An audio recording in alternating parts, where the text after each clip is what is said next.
கடக ராசிக்காரர்களுக்கு இந்த ஆண்டு மாற்றங்களும் வளர்ச்சியும் நிறைந்ததாக இருக்கும். குரு பகவானின் சஞ்சாரம் ஆரம்பத்தில் உங்கள் 11ஆம் வீட்டில் இருப்பதால் நண்பர்கள், சமூக வட்டம் மற்றும் வருமானத்தில் முன்னேற்றம் காணப்படும்.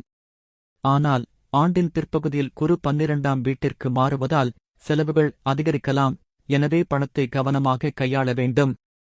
சனி 8ஆம் வீட்டில் இருப்பதால் சில சவால்கள், குறிப்பாக ஆரோக்கியம் மற்றும் உறவுகளில் கவனம் தேவை. வேலை தொடர்பான பயணங்கள், பதவி உயர்வு அல்லது புதிய வாய்ப்புகள் கிடைக்க வாய்ப்பு உள்ளது. குழு வேலைகளில் வெற்றி காண்பீர். புதிய திட்டங்களை தொடங்குவதற்கு முன் கவனமாக திட்டமிடுங்கள். மேலதிகாரிகளுடன் உரசல்கள் ஏற்படலாம், ஆனால் பொறுமையுடன் கையாளவும்.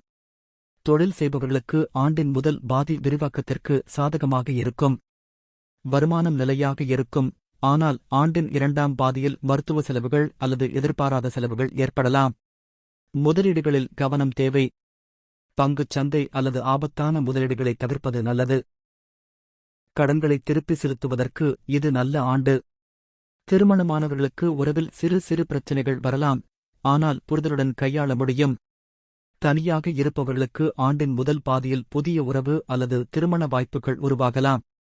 குடும்ப உறுப்பினர்களுடன் நல்ல புரிதல் இருக்கும், ஆனால் உடன்பிறப்புகளுடன் சிறு வாக்குவாதங்கள் வரலாம். மன அழுத்தத்தை கட்டுப்படுத்துவது முக்கியம். யோகா, தியானம் போன்றவை பயனளிக்கும்.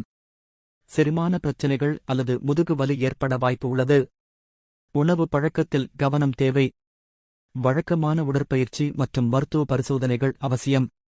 மாணவர்களுக்கு ஆண்டின் முதல் பாதி படிப்பில் முன்னேற்றம் தரும். கவனச்சிதறல் இருந்தாலும் கடின உழைப்பு வெற்றியை தரும்.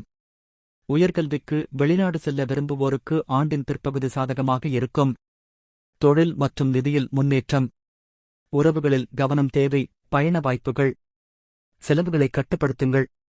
ஆரோக்கியம் மற்றும் மன அமைதிக்கு முன்னுரிமை கொடுங்கள். வியாழக்கிழமைகளில் விஷ்ணு கோவிலில் வழிபாடு செய்யுங்கள். மஞ்சள் நிற ஆடைகளை அணிவது நல்ல பலனை தரும். ஏழைகளுக்கு உணவு அல்லது தானியம் தானம் செய்யுங்கள்.